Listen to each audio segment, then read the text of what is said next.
আমি প্রমাণ করতে সক্ষম হয়েছি যে আমার এই আসামিরা খালাস পাবে। আর তো সামনে করার প্রমাণ করার কিছু নাই, যুক্তিতর্কে আমি বলতে পারবো। নির্দোষ প্রমাণ করতে পেরেছি কিনা একেবারে এক্সক্লুসিভ বলা খুব কঠিন, তবে আমি মনে করি আমার যে সাক্ষ্য প্রমাণ যুক্তিতে যে পর্যন্ত যা এসছে তাতে আমি মনে করি যে আমি প্রমাণ করতে সক্ষম হয়েছি যে আমার এই আসামিরা খালাস পাবে। আমি এভাবেই মনে করি যে বিভিন্ন সাক্ষীর যে সমস্ত জবানবন্দি তারা দিয়েছে, তো জবানবন্দির মধ্যে আমি যখন জেরা করেছি তার মধ্যে অনেক কিছু ডিসক্রিমিনেশন বেরিয়ে আসছে। তারা যেসব কথাগুলি বলেছেন জবানবন্দিতে সে কথাগুলি সাক্ষীতে বলেন না, আবার সাক্ষীতে যে কথাগুলি বলেছেন সে কথাগুলি জবানবন্দিতে বলেন নাই।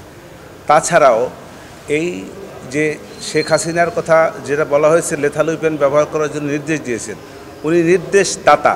এই যে নির্দেশদাতা হিসাবে যে সমস্ত ডকুমেন্টস আনা হয়েছে আমি মনে করি সেই ডকুমেন্টসগুলো ফেক।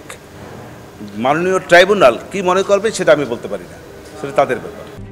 RICL TMX, যুগের পর যুগ স্থাপনা থাকে মজবুত। রাজসাক্ষী নিয়োগকৃত পুলিশ প্রধান সে টোটাল ঘটনাটাকে নিজেকে জড়িয়েই বলেছেন।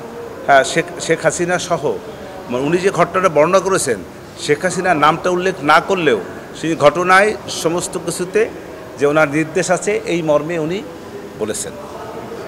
কিন্তু আমি মনে করি এই যে রাজসাক্ষী যে এই যে আব্দুল্লাহ আল মামুন উনি যে রাজসাক্ষী হিসেবে সাক্ষী দিয়েছেন এবং লার্নেড ম্যাজিস্ট্রেটের কাছে যে জবানবন্দি দিয়েছেন সেই জবানবন্দির মধ্যে ওনাকে একটি জায়গায় লার্নেড ম্যাজিস্ট্রেট একথা বলেন নাই, এই সময় এই কথাটুকুন বলেন নাই যে আপনি যদি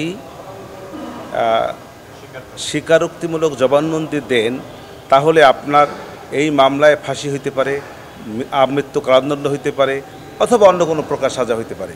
এই কথাটা ওনাকে জবানবন্দি দেওয়ার পূর্বে ওনাকে বলতে হবে, সতর্ক করতে হবে, এইটা উনি করেন নাই। অতএব মনে করি এই যে জবানবন্দিমূলক যে সাক্ষ্যটা উনি দিয়েছেন এবং লার্নেড ম্যাজিস্ট্রেট যেটা নিয়েছেন এই দুটি প্রশ্নবিদ্ধ। আর তো সামনে করার প্রমাণ করার কিছু নাই, যুক্তিতর্কে আমি বলতে পারবো, প্রমাণের তো জায়গা আর নাই আমার।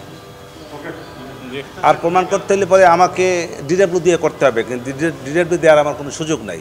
আর একথাও সত্য, ডিডাব্লিউ দিতে পারলে অনেক কিছু বেরিয়ে আসতো, ডিডাব্লিউ দিতে পারলে না, ওনারা থাকলে অনেক কিছু বেরিয়ে আসতো, ওনারা নাই দীক্ষা অনেক কিছু আমি বের করতে পারছি না।